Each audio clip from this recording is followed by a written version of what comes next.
Okay, let's just jump right in. We're about to explore this idea for our planetary crisis that honestly sounds like something straight out of science fiction, but it is quickly becoming a very real trillion-dollar conversation. We're talking about moving our cities underground. And look, this isn't about building bigger basements. This is a massive, high-stakes bet on the entire future of human civilization. And that quote, wow, it just perfectly sets the stage, doesn't it? It really captures the sheer urgency that's driving this whole thing. Our world is changing fast, and the very places we call home, our cities, they're under threat. So it forces us to ask a really tough question. What do we do when the surface of our own planet is no longer safe? To really get your head around a solution this radical, you first have to understand just how big the problem is. I mean, why are our cities, our surface cities, in so much trouble right now? Well, it's not just one thing. It's this relentless perfect storm of pressures. We're seeing floods, fires, and deadly heat waves that our infrastructure was just never, ever built to handle. And at the exact same time, our populations are exploding, our cities are getting choked, and it's straining every single resource we have, water, land, right to the breaking point. The very symbols of our progress are becoming incredibly fragile. Now, the idea of heading underground, it isn't brand new. Not at all.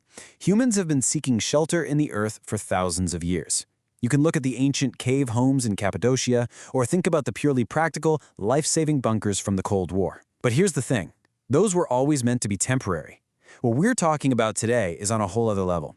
This is about a permanent, high-tech future built deep within the earth. So how exactly does building down fix our problems up top? Let's get into the incredible promise of the subsurface. And this, right here, really lays out the core idea. Up on the surface, we've got chaos, right? Hurricanes, floods, completely wild weather. But just a little ways down, you get total stability. The Earth itself gives you natural protection, it gives you constant geothermal temperatures, and it even helps protect against earthquakes. You're basically swapping chaos for calm. This brings us to a really critical concept, thinking of the Earth as a natural hedge. You know, in the world of finance, a hedge is something that reduces your risk.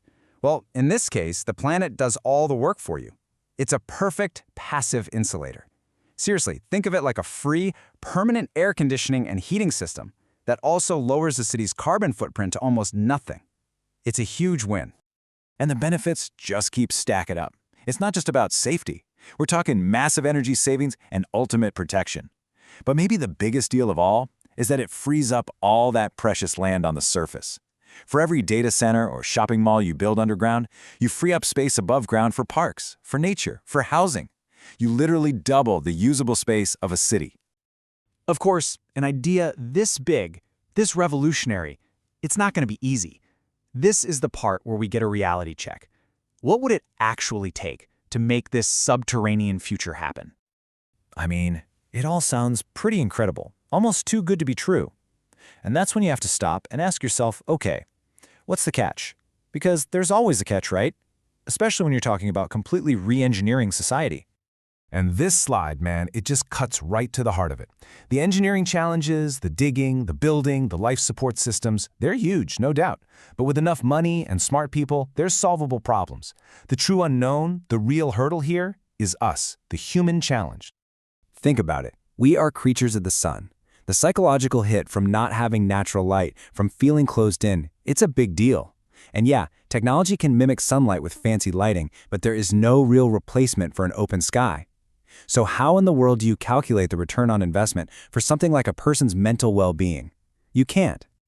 And then, of course, there's the money. We are talking about a colossal amount of money. The cost to just do the excavation, let alone build massive ventilation systems and all the complex infrastructure, it would make the world's biggest skyscraper projects look cheap.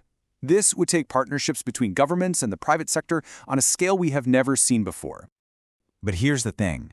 This isn't just some fantasy on a whiteboard. The groundwork is actually being laid right now, all around the world by some real pioneers who are proving this is way more than just an idea. These are the first crucial steps. You've got Montreal's underground city, called RÉSO, and Helsinki's incredible network of tunnels. These places are living, breathing proof that this can work. Beijing is also looking seriously at deep development, and we're seeing it pop up everywhere in smaller ways. Underground data centers, hospitals, and transit hubs. These are the foundations of what could one day be massive interconnected networks. But let's be totally clear and manage our expectations. As exciting as these projects are, everyone agrees we are still decades, many decades away from a true, fully functioning, mile-deep underground city. The journey has really only just begun. So this brings everything together. This whole massive undertaking forces us to face a really fundamental choice about the kind of future we want to build. And, maybe more importantly, what we're willing to give up to get there. You know, what I love about this slide is how it just boils the entire dilemma down to one simple chart.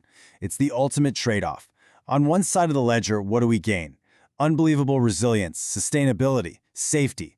And on the other side, what do we sacrifice? Sunlight, the open sky, our connection to the natural world, and maybe even our own emotional well-being. And that leaves us with the final trillion-dollar question that I really want to leave you with. What price are you, personally, willing to pay for a guaranteed future? Is giving up the sky worth the safety and security of the Earth? It's a massive discussion that's happening right now, just beneath our feet.